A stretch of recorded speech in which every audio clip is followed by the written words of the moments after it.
Welcome to the Nerd Party. I'm Darren Moser. I'm Philip Gilfus. I'm Daniel Prue. And this is City Alpha 3.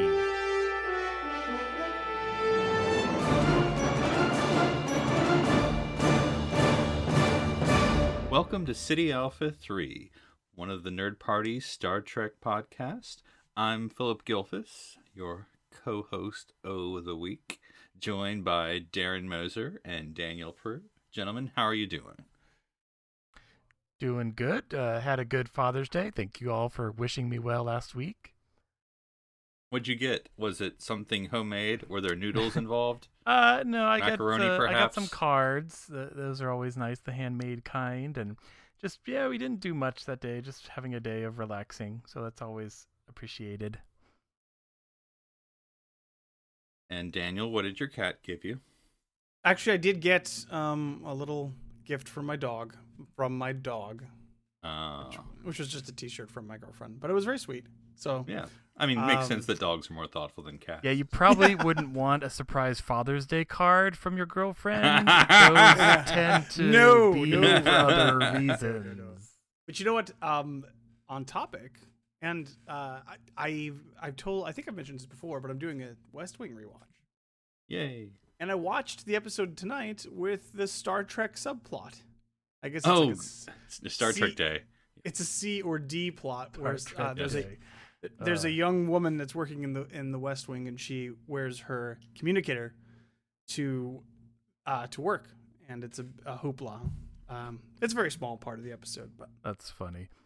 Yeah, I've started not a rewatch, but a first watch of Farscape. Another one that I never really got into, but it's all on Amazon, so I'm about 10 or so episodes in the first season. So there's 4 seasons and a mini series that close off the main storyline. So I will have consensus by the end. 4 seasons and a mini series doesn't have the same ring to it. It doesn't quite, but but it has Muppets, so you know. It does. I'm very impressed. I mean, I remember from the times I had watched an episode or two, I always liked it because the very end, like, the music's always kind of weird because it's got that weird, like, yelling, chanting, screaming. Oh, yes. But the very last, like, oh, yeah, is the Jim Henson little eye, like, coming in on the Jim Henson logo. And I always saw that, and I was like, Jim Henson? And then I'm like, oh, yeah, it's true. It's got, like, puppetry galore in this. You know, you have 2 characters that are completely puppeted.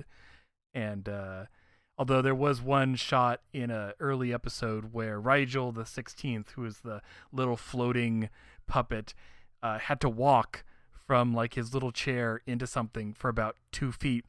And boy, was that CGI Rigel crap on a stick. But hey, you know, I give it that for, you know, at least they just went with it. They owned it. But yeah, Pilot and Rigel and bunch of other cool stuff. There was a creepy alien in an episode that was kind of like a Dr. Frankenstein, and he was wearing what do they call them? They're kind of like, I think they call them like raptor stilts or something like that, but it's basically where your ankle is like angling down like a whole nother limb. So he's super tall and like multi-jointed and just creepy as all get out. So it was. Was he played by Doug Jones? You know, this time he must have been a shorter man before the stilts, because otherwise. What is that 90s movie where the aliens are on Earth? They look like people, but then they bend their knees backwards. I don't think I've ever heard of that one, but it sounds cool though. It's a famous. I think Charlie Sheen is in it. I can't remember. There's somebody famous in it. I'll look it up. But before I do that, I wanted to mention because you guys are both slightly older than me, and I feel like I just missed the boat on this. And you mentioned Muppets. Were you guys fans, or have you seen The Dark Crystal? Oh yeah, I'm looking forward to the new series. Yeah, there's a game coming out randomly, just out of nowhere as well. That was just announced. Anyways, I gotta find this movie real quick. Is it Arrival? No, that's something more recent. No, that's much more recent. Okay, I'm gonna find it. Well, while you're looking that up, I can say so. Jessica, my wife, and I are going to be going to a con next month in July. It's been renamed. It used to be Raleigh SuperCon. So wait, you didn't get a special Father's Day card either, Philip? No, okay. cats don't care. but it's GalaxyCon is what it's called now, or rebranded itself. Da, da, da, da, da, da, da, da, da, da. And it has like 1 million people. This is my first time ever going to this one, but it has like 1 million like stars, people. So like for Doctor Who, David Tennant, the 10th Doctor, will be there. Billy Piper and Catherine Tate, who both played companions to the 10th Doctor, will be there. But there's gonna be like gobs of people, just like random people, like all the people from Rocky Horror. Yeah, blah, I blah, remember blah. hearing of that one when it was RaleighCon or RaleighCon. Yeah, but Raleigh it's Supercon. been around for a while. Yeah. So we're going this time. And, I remember when I used to do the cons, I would always poo-poo getting photographs. Because, you gotta pay them a lot of money. Now you realize is they're it all worth it? aging and you gotta snap it up before they're Well, gone. Well, no, but it's more like, okay, but if it's someone really cool, because I always separate actors from characters. So, like, whatever, it's the actor. I mean, big deal. I like the character. But, since we did do some, when we went to Doctor Who, the con in LA, we kind of started, basically, I've sort of, it's like getting your first tattoo, right? And then you're going to get 1 million of them. So, and this will get into Star Trek, I promise you. So, like, we had gotten one with Catherine Tate in Gallifrey 1 in LA. And so I was like, well, Billy Piper, why don't you just start, like, do a companion series? So I bought a ticket first to get a photo with Billy Piper next month. Nice. And so I looked at the Star Trek thing, and there was actually a few offerings, and John Frakes is going to Delancey be and Michael Dorn. the Jonathan Frakes is going to be there. And I was like, I don't know. I mean, Jonathan's like, other than being Captain Riker, I mean, he's also a director. So, I mean, like, I think that's worth it. But then you could get duos. Ooh. And, like, I was going to go crazy, though. But I was like, okay. Not that he's, like, my super favorite character. But, like, as people, I feel like we could, like... Of course, we're going to, like, have 2 seconds together. It doesn't matter. But we... And so I got a package where we'll get a photo with Jonathan Frakes and Will Wheaton. Oh, there and you the two of go. us. There you go. So- You didn't want to Wait a throw minute, in wait a Brent minute. Spiner as well? I mean, Wait. I'm confused. So you can buy like, is there like a is there like a checklist, or how does it work? Like, There were options. Yeah, there were several options. I was looking at like you get one with like 4 of them together. Like with Doctor Who, you get like David, Billy, and Catherine all together, or you get them separate, or and all this stuff. And so just that the way obviously the price goes up. Obviously. exactly. Is it like linear, or like is it way more expensive to get multiple? I'm just wondering how they organize that in terms of. I mean, it all depends on like who's valued at what and who's valued. Like for instance, Daniel, you would love to go to this because half the cast of The Office is going to be there. I was just gonna say Catherine Tate, and I'm like, No, but like I would literally ask her- half the cast of The Office is going to be there. Like not the big 3, but everyone else from The Office will be at this convention. wow. So- What'd you say the name of the con was again? GalaxyCon, GalaxyCon Richmond? Raleigh. Okay, I see. I'm looking at GalaxyCon Richmond. I'm like, this doesn't sound like the one that you're talking about. Although they have a category for professional wrestlers, so. Ah. Ooh. But yeah, like they're gonna have just random people. Like they'll keep announcing people. I'm like, that's random, but it's still interesting. So anyway, blah blah blah. That's something to look forward to next month. I watched one episode of David Tennant's new show. Oh, the Oh, Good Omens. Good Omens. Yeah. Yeah, I'm in this book club. It's you can find it on Facebook. Literarily, well, I'm trying to say it right. It's a pun, obviously. Literary wasted. You know what I'm trying to say. So, but anyway, it's on Facebook. It's because I think it's these group of people my age, well, probably a little younger, maybe but my age probably, who do a lot of like comedic videos. Like if you ever any kind of like Southern comedic videos. But anyway, they're working with Second and Charles, the bookstore, to do this book club. And so Good Omens was their first one. So I'd never read it before. So that's why. But anyway, so I read it for the first. So next month is another book I've never read before. It's right here because I bought it. Wool Oh yes, I've heard of Wool. by Hugh Howey. I've never even heard of it. So that's the book next time. Kind of a post-apocalyptic. Yeah, it's. I've heard really good things about it. I haven't read it myself, but Okay. Well, It's not about sheep. is what Well, you're I saying. see. No. The blurb on the top is from Justin Cronin, who did The Passage, which it was too long, but I enjoyed The Passage. That So was sort just to of put a bow on this, vampire apocalypse. But anyway. the movie I was talking about is called The Arrival, not Arrival with I think Ah. Amy Adams, right? The Arrival, 1996, Charlie Sheen movie, and creepy aliens that bend their knees backwards, and that's what Darren was talking is that about. how That's what I'm trying to you? remember. That's how you can tell. Yeah, That's right. Yeah, well, yeah. creepy. I mean, But that's the anyways, main How way. you know. See, it's an Amy Adams connection. Okay. Well, looks like we have a lot going on, but it's time to come to the arrival of this week's topic. Yeah. So I'm starting a series here of alien introductions.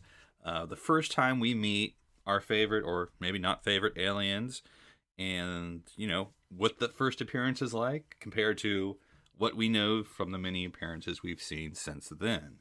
I'm going to grab my phone because I actually took notes on this one. So the first one we're going to do is, of course, Star Trek. Who else are you going to talk about? And that's Klingons.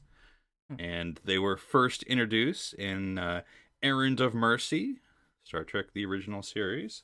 I don't have it in front of me, but it was the first season. Again, it's off the top of my head. It so was I'm probably wrong. later on around, like, But yeah, as you're scrolling, you start to realize, wow, they have a lot of episodes in season 1. Here it is, episode 27. Yeah. Which, they get into the when I 30s in season 1 back then. When I was scrolling, I was like, surely earlier than this. I'm like, it wasn't until the 27th episode of Star Trek that the Klingons were even introduced, mentioned, conceived of. Was that a little shocking to you all, or was it just whatever? No, I think it didn't really surprise me. It was more like the overall fact that the Klingons are very calm. They're not, they're almost proto-Klingons. Like, they've changed so much since... We do not talk about it with outsiders. Exactly. Well, we're going to talk about it, Worf. That's exactly what this podcast is about. Because I thought it was funny that the Romulans were introduced before the Klingons were introduced. Balance of Terror is like episode 10 or something off top, True.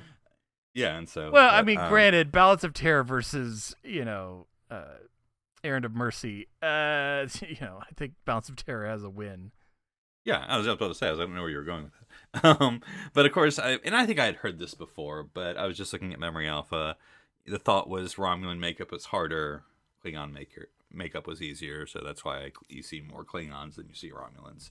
So that's the certainly argument changed. I was going to say, most of the Romulans had their Centurion helmets on, so I don't think they even had ears. But well, yeah. Anyway. So, but anyway, let's talk about Errand of Mercy.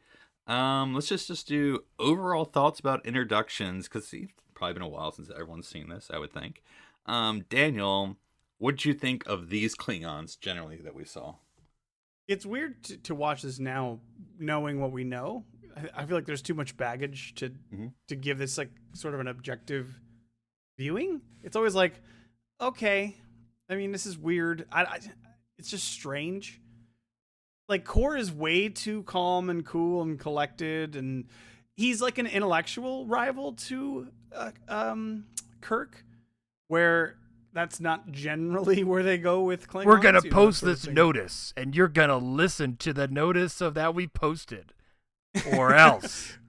I also actually kind of really liked, even though it's, again, very unbecoming of the Klingons, like the level of bureaucracy they had when they're taking over a planet, and he's got all these rules. Let me get the Planet Invasion Form 12, because, yes.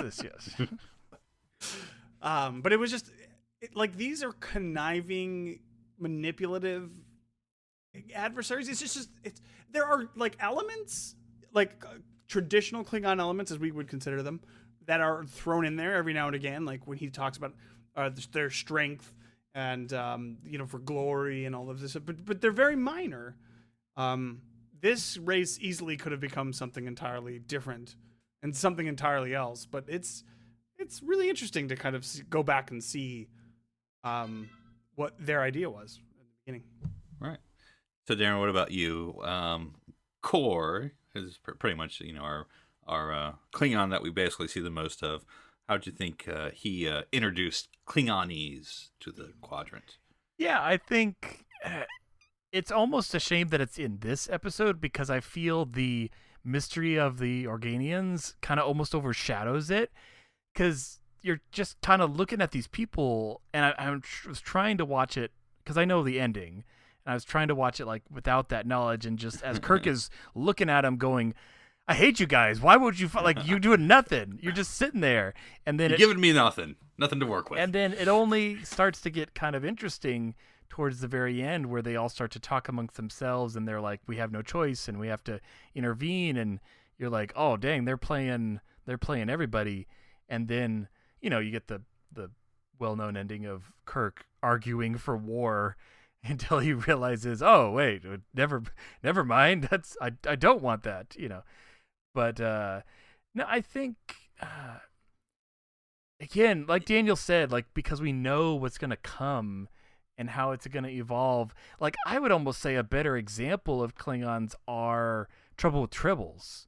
Like, as I think that's what people think of more as the baseline of TOS, Trouble with Tribbles. That I'm trying to.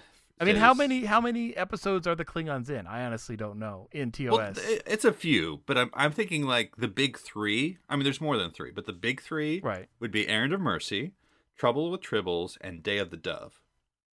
Because that introduces Kor, Kang, and Kodos. Okay, so the 3Ks. Yeah, because Day of the Dove is basically the aliens making everyone mean and stab each other, and we laugh at the end to make it go away. So, which is the preamble, Darren, to the Prometheus series, of course.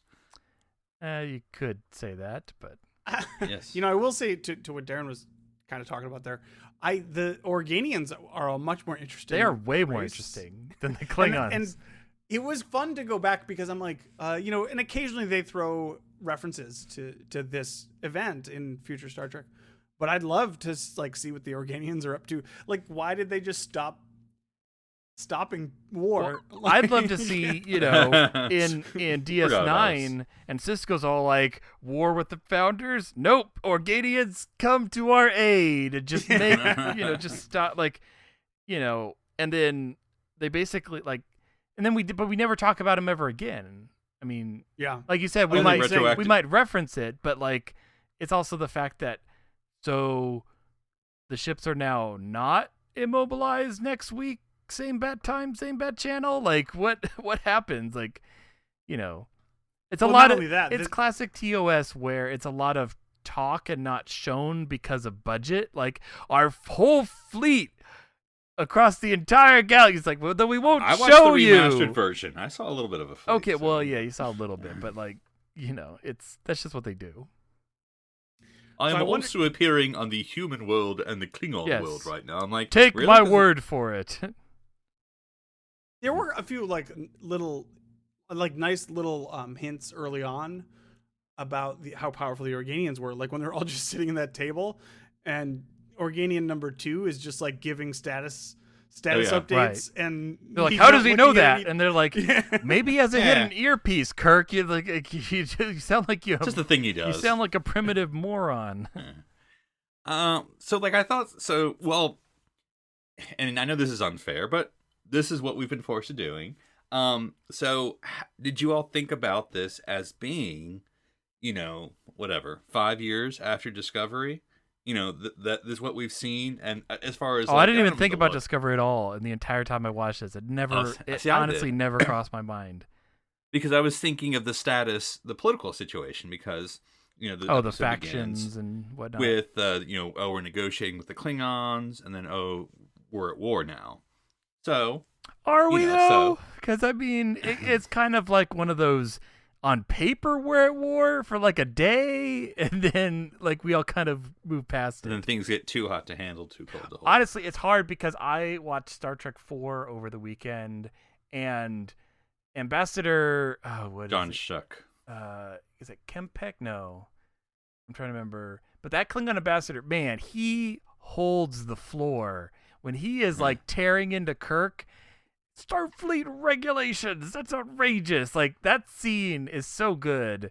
Like, those are my Klingons. Sorry, guys. So yeah, I was thinking, like, you know, and again, I'm not trying to beat up on Discovery. I know that's my reputation, but you know, those Klingons in Discovery are much more. I mean, they're bad. They're ruthless. They're like, they would just have killed everything in sight with their bare hands, you know, in 5 seconds. These are all like, ow, I was going to say, they're like, my weapon is too hot. You know, it's like.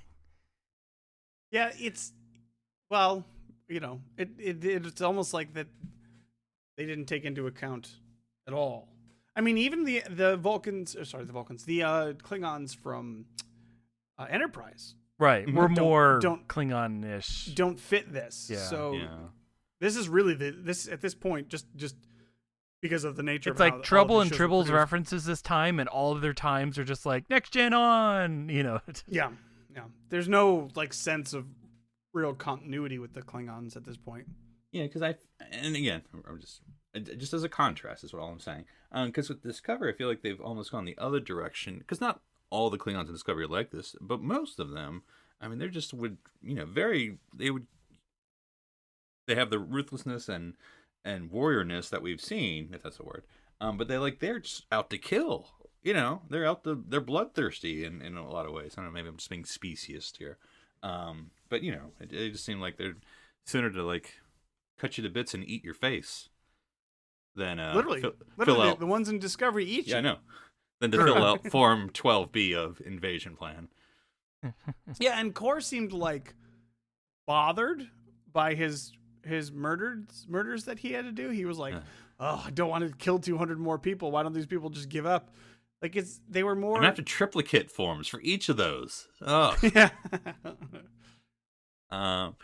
One thing that I noticed, and again, this is just establishing. What'd you think of the use of surveillance by the Klingons?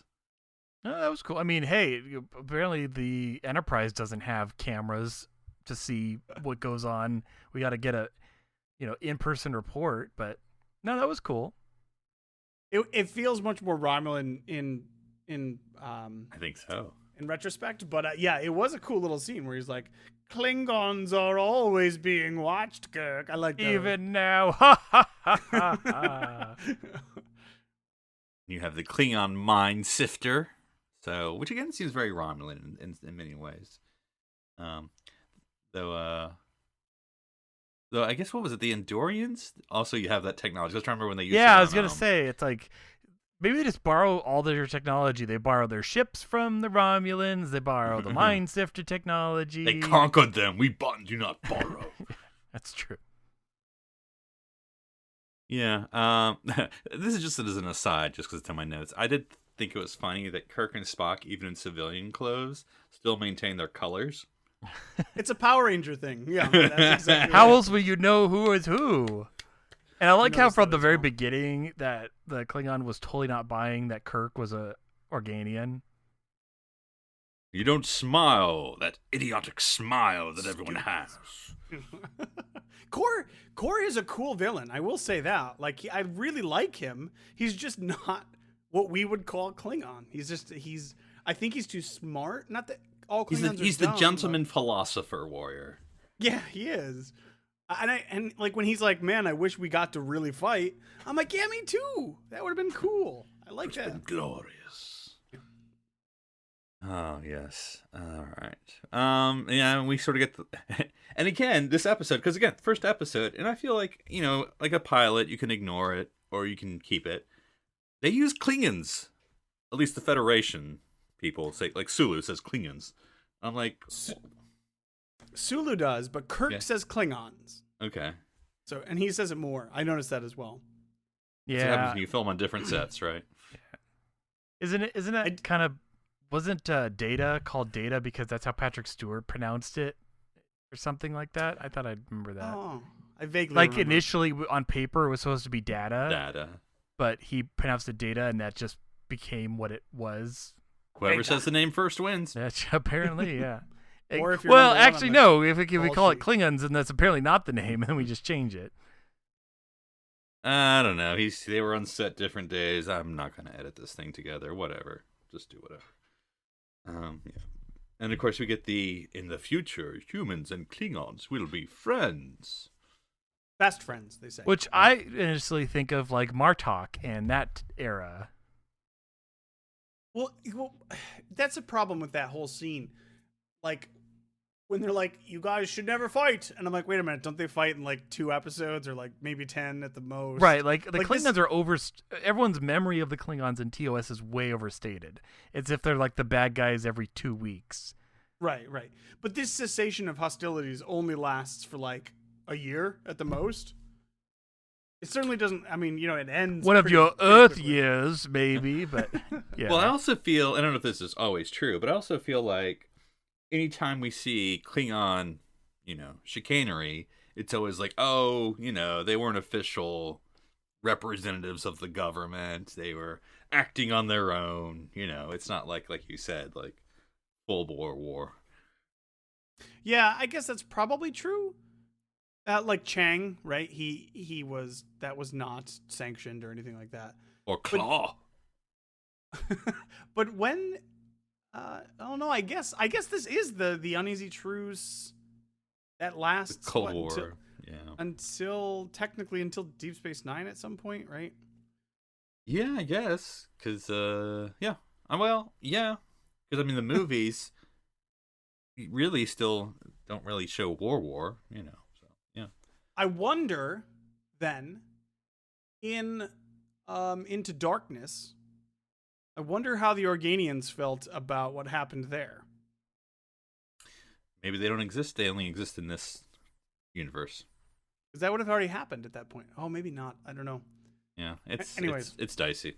Yeah. All right, so those are the Klingons, and I don't. Is there any? Well, is there any? I'll ask you this question: is there any aspect that you feel like of the Klingons now, in any respect, that would have been cool to see in this first introduction? Should they said the word honor 20 times? I wish they ate Aelborn. No, I'm Jeez. kidding. Well, because they killed their gods, so why don't they kill other gods too? No, I'm just kidding. I don't know. I don't know. Maybe if they had like batleths or something. But- Or a knife of some sort? Who knows? Oh yeah. They had disruptors, right, or whatever they had. Yeah, they had Whatever. disruptors. I have a feeling They were so And- hot. this is just a feeling that when they were writing and producing this episode, they had no idea that this was going to be not just an important Star Trek fictional species, but a pretty big cultural milestone. So we cut them some slack. We don't have to hold it against them. Oh no, like I said, I don't. I mean, there's nothing I can complain about. I mean, I didn't like when Kor first showed up and he was sporting the, whatever you call it, Klingon sash. I was like, oh, pretty sure they stole that one for first season Worf, but yeah. They probably did. All right. Well, let us go to our second installment for this episode, and that is the Changelings. Moving ahead. So they were introduced in, other than Odo, I suppose, but we didn't know that at the time. So introduced in the very first episode of Deep Space Nine. But no, introduced as we know them in The Search, parts 1 and 2, the beginning of the third season of Deep Space Nine. And so considering it wasn't that long ago since we all watched the finale of season 2, talking about season 2 finales. That's true. Darren, what'd you sort of think of this refocus? Well, that's me editorializing. But this refocus of season 3, introducing the Founders and the Dominion. Yeah, I mean, we got a lot of these 2 episodes. They're a really good part, and not since, or gosh, yeah, not even Best of Both Worlds was like. I'm trying to think of any other 2-parters we got. I mean, maybe you could call the beginning of Discovery, but I'm just saying the fact that this was a 2-parter beginning of a series was really cool, and we get the Defiant, and then everything goes bad. Federation admirals are terrible, and people are dying, and I'm kind of just talking about the 2 parts together because they're But sure. The Searches, yes. But yeah, no, I think I really liked the. I mean, they did it well because I was trying to remember back to when I saw this, initially airing in the 90s, and because again we had kind of felt that the Vorta were more big players than they actually became, and I think that's by design, not just for us in the real world, but also for in Star Trek universe, they're not quickly identified as the go-betweens. But yeah, when it's revealed that they're the Founders, they are the Dominion, and they're super racist against solids, but no, I really like that. I think it started to set up some bad things. Honestly, what I thought was happening, because I couldn't quite remember how this story played out with the whole simulation at the end, is I thought Nechayev was going to be a changeling. Because I'm like, what are you doing, Nechayev? You're like signing these crazy deals, and you're like, just like, oh, well, price of freedom, got to turn over the station in Bajor. It's like, wait, what? What are you doing? You know, and it goes off the rails fast. I'll just say that. But no, it was cool, and it really presented them. They were a different kind of villain, because they're the long game villain that you got to watch out for. And then once because we hadn't even realized the whole, oh, well, what if a changeling was pretending to be like, that wasn't even on our radar yet back at this time. And they, but they went on to cement themselves as the big bad of Star Trek Deep Space Nine. And then Daniel, as I sort of half jokingly said, this introduces the founders, but then we retroactively learn Odo is a founder. So would you sort of think about Odo learning who the changeling are? The Great They are Link. him. Yeah, I mean, Great group chat. Join us, Odo. The Slack group. Oh man, can you imagine that? If that's what they call it, I would have been better. No, this is a great pair of episodes. This is fantastic world building. I mean, this is something that they must have planned for. Was this episode overpowered for what it could be, Daniel? We're not even going to get into that right now. But, no, it works out really well. It's a really interesting sort of way to sort of stealth have one of the bad guys on your side the whole time. Is a really cool way to introduce, like you said, the big bads and have that conflict built into the show already, well before you're aware of it. I mean, that's what's cool about this is we've known Odo for 2 years, and we at this point we pretty much think that we know him as a character and we feel comfortable with him and we like him.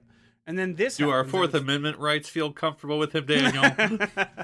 And then this happens, and it's like, oh God, what does this mean? Like, how is this going to work going forward? What does this change?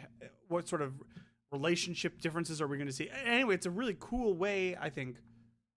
This is like the really, really solid writing that Deep Space Nine is known for. I really love, I love the structure of the Dominion.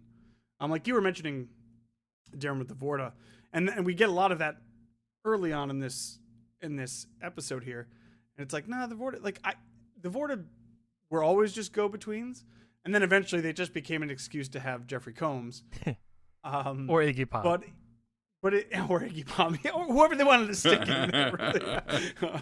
But it's really cool. I like, and we get so much of that here. This is like a really pivotal episode of Deep Space Nine. And then one thing is, and this isn't a criticism, but it's interesting how Odo, I'm trying to choose my words carefully here. Okay, I'll just say it, but I don't necessarily mean it this strongly. How easily Odo's like going to betray his friends and just be like, oh, I found my people, screw y'all. But I abandoned everybody and stole except Kira, which, spoilers on that one. And so he's kind of like, yeah, whatever. I don't know. Everyone's dead. Who cares? But anyway, found my people. But I think that's ultimately, of course, going to be Odo's, to the extent he has an arc for the rest of the season or series. I mean, is he? I also liked the, Star Trek V callback of what does a founder changeling need with a door? Was pretty funny. But I liked what you said. One thing I did like about the founders is that they're very considered in this first appearance. They just beat up your starship and let it stay in orbit, Yeah, if they knew how much trouble that starship was going to be later, they probably wouldn't have just given it back to them. But I think they kind of had to, though, just because I think that much story whiplash on the audience would have been fatal. Like, nope, just kidding. You're now stranded on this planet, and the Defiant's gone, and everything is bad. And it's just like, wait, what? I would have loved that as like an IRA FU to like people like, oh, you think we need a starship? Boom, there it is. Now we did. We had it for 2 episodes, but we don't need it. We got runabouts, baby. Full complement of torpedoes that Dax pre-thought to put them. Yeah, no. I liked. I was reading in a little bit about the episodes that initially they wanted the Vorta in the simulation room to be the same actress who played the Vorta they saw in the end of season 2, but she wasn't available, so they changed the actor. But that would have been interesting. That would have been, what it would have been interesting is if they had like 3 Vorta and they're all clones of each other, like Cylons. Yeah, kind of like Cylons. There like, are 12 models. Yeah, of there's Vorta. like 3 models of Vorta. There's the negotiating Vorta, there's the technical Vorta, and there's Jeffrey Combs. and there's the general Vorta, and there's and there's Jeffrey Combs, who plays 2/3 of them somehow. Now, was there anything you all saw? I'll mention one thing I saw that might not be, how it always is. So, for instance, one thing I saw, not necessarily with the founders, but kind of, the Vorta who, when Oda first walked in, one of the Vorta was something like, this is what we're doing, or whatever. I'm like, it's not usually. Yeah, usually they like take a knee, like yeah. that It's like, moment. founder. Yeah, I was a little surprised by that too. Maybe he was warned. He knew he was in on the joke or something. I don't know. Yeah, Give like him permission. why couldn't? I mean, Odo basically standing right there says release them, and the Vorta should do that immediately. Because if no founder harms another, it kind of is implied that no founder contradicts another. Unless the Vorta was a founder. Oh, well, I don't. Maybe that's going a little too far, but And that's how you really know what it's like to be a Vorta. Yeah. I did like, and this is kind of a little bit off topic, but I did like the whole. I liked Quark's arc in this episode quite a bit. for peace, and everyone can sit around my Dabo table. and because it's been a while since I'd watched this. I like how 3/4 of the story he's like, I'm out. Bye. Have fun with that. Bye. That's true. It's like, you know what? I'm gonna stay on the planet. It's like, did you have something else to do, Armin? Were you not able to be in the whole episode?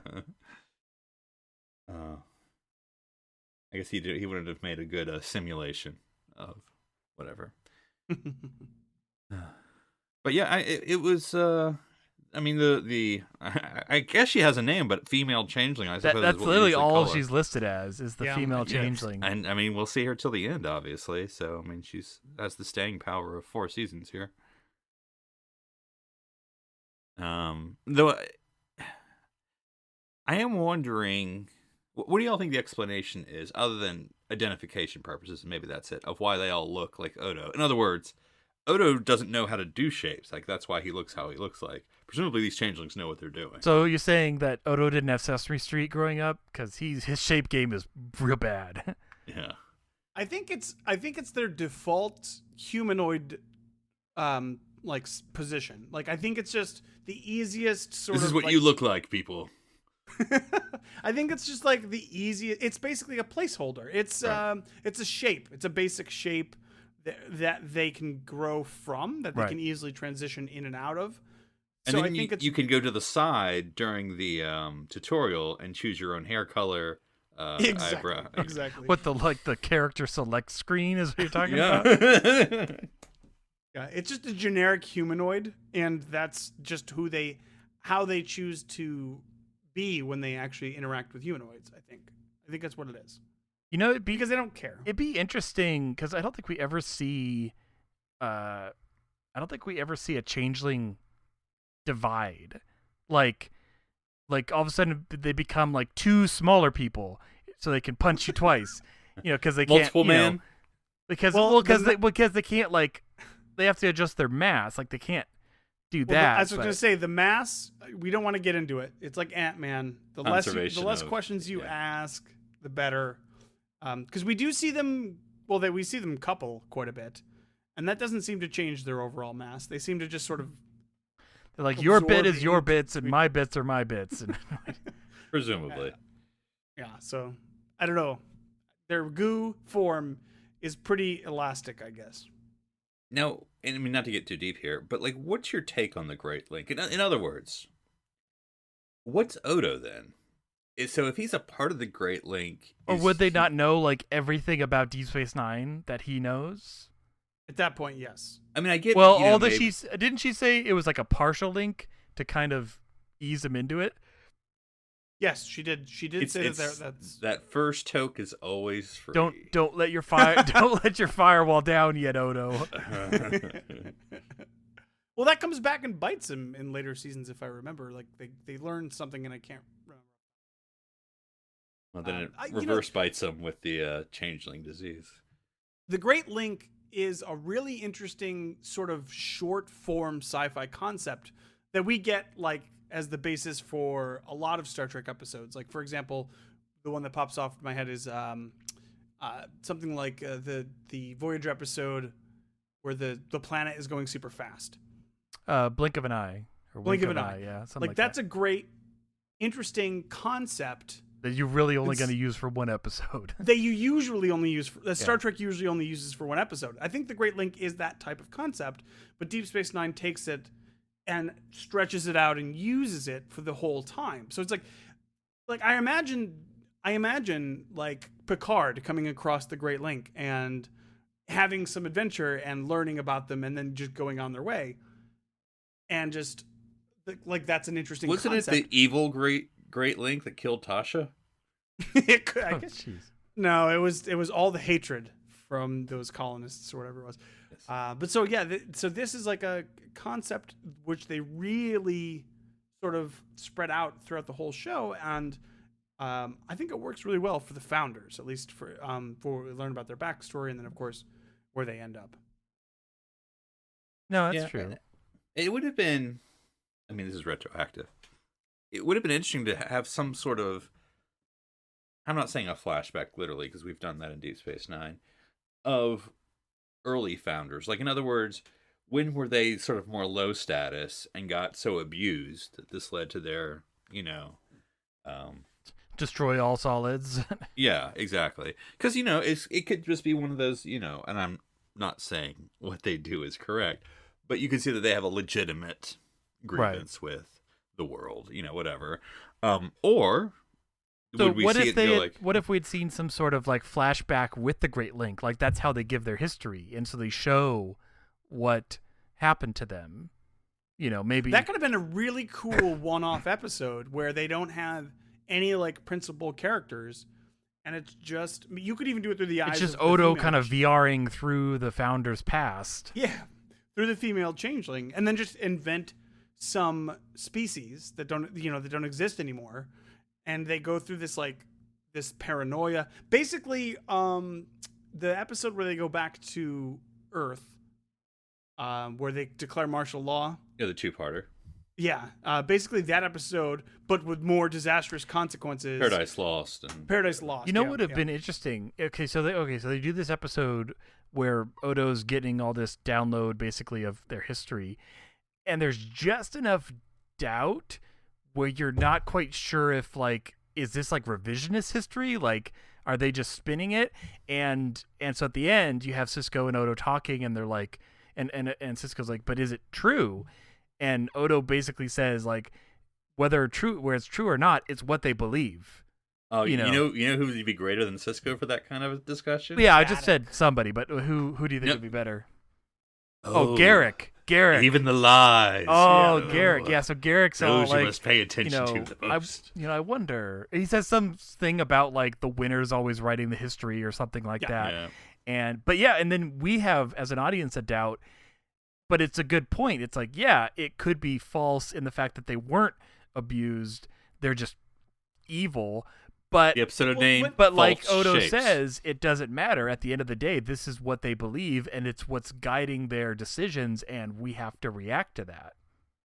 Even better than that, like you present this information like it is in this episode, where they lay it out like it seems like everybody is just irrationally paranoid of them, and they hunt them, and so this is just a natural reaction. Right, you have like changelings in crazy zoos and carnivals, and like, Right. oh, look at the changeling, I make it change shape, like, and maybe they kind of focus on that because they know Odo's past, which is similar in that regard with like, so it's kind of almost like They're the elephants in the ancient Ringling Brothers and Space Circus.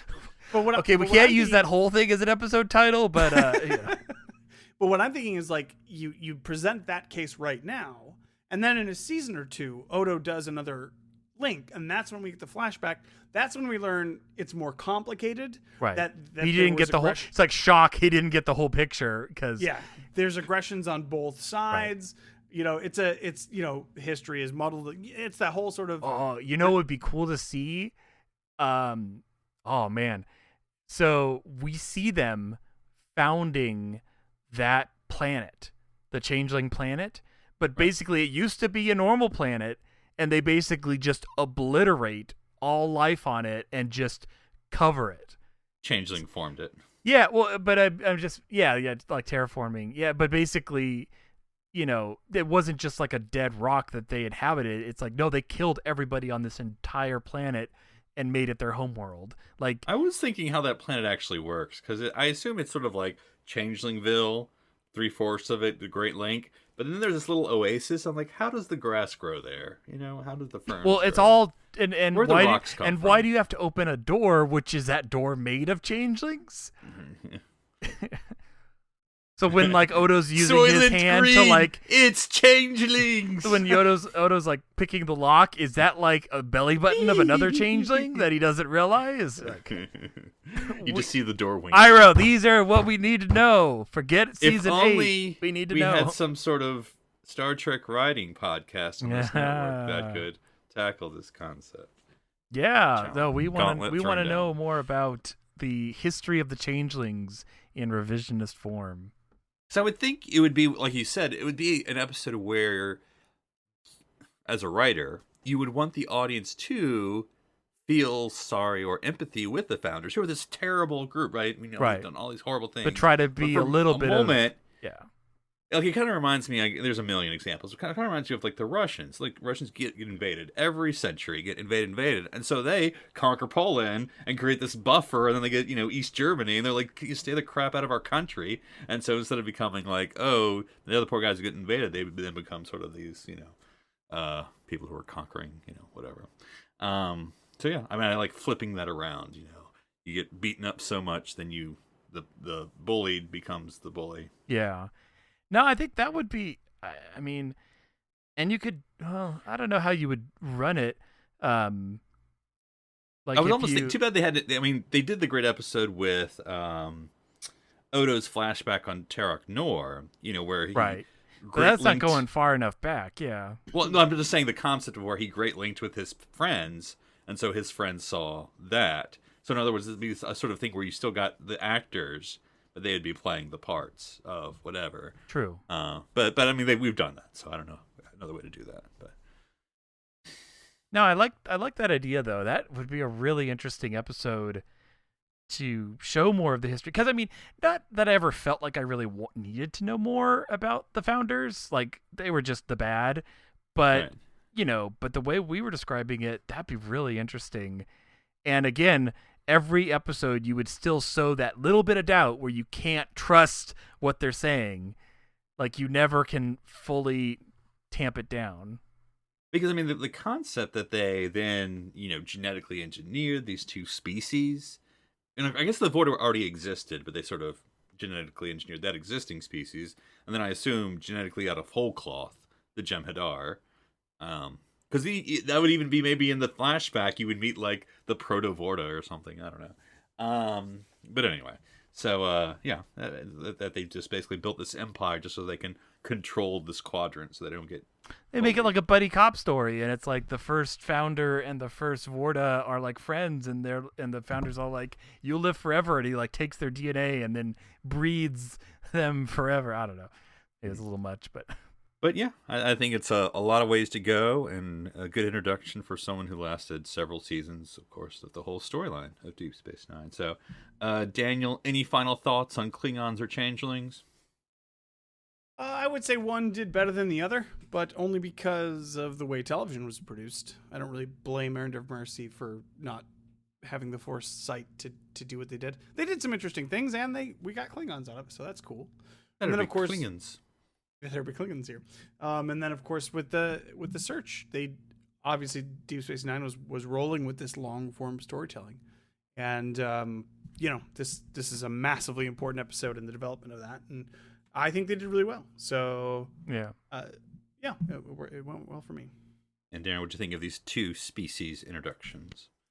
Yeah, I think just like Daniel said, I think the Klingon one, I think of other episodes more when I think of TOS Klingons. But yeah, this was fun revisiting the Search 1 and 2 because it's maybe a little weak on the episode name. Like, it's kind of bland, but besides that, I think it's a really good two-parter that now I want part 3 later on with the history of the changelings. You would have preferred it be in Latin, Darren? Yes, more Latin. Okay. Always. Cool. Well, we hope to maybe do this again, picking two species introductions from all of the Star Trek franchise and seeing how it goes. But until then, Daniel, if folks want to talk to you about what the best kind of Klingon tattoo there is to get, where can they find you? They can find me on Twitter at @OneUpDan. That's the number one, not the word. As in, there's only one type of Klingon tattoo to get, and if you want to know, you better tweet me there. And Darren, if people want to know how long you've been a changeling on this podcast, how can they reach you? I'll never tell, and you have to remember that no changeling has ever harmed a... Jumped out the window. But yeah, they can find me on Twitter, Twitch, or Instagram under username Dr. Sci-Fi, DRSCIFI. And if folks want to have me take a blood test to ensure I'm not a changeling, they can tweet me at NC Public Servant. Well, until next time, I'm Philip Gilfus. Daniel Prue. I'm Darren Moser. Stranded here on City Alpha 3.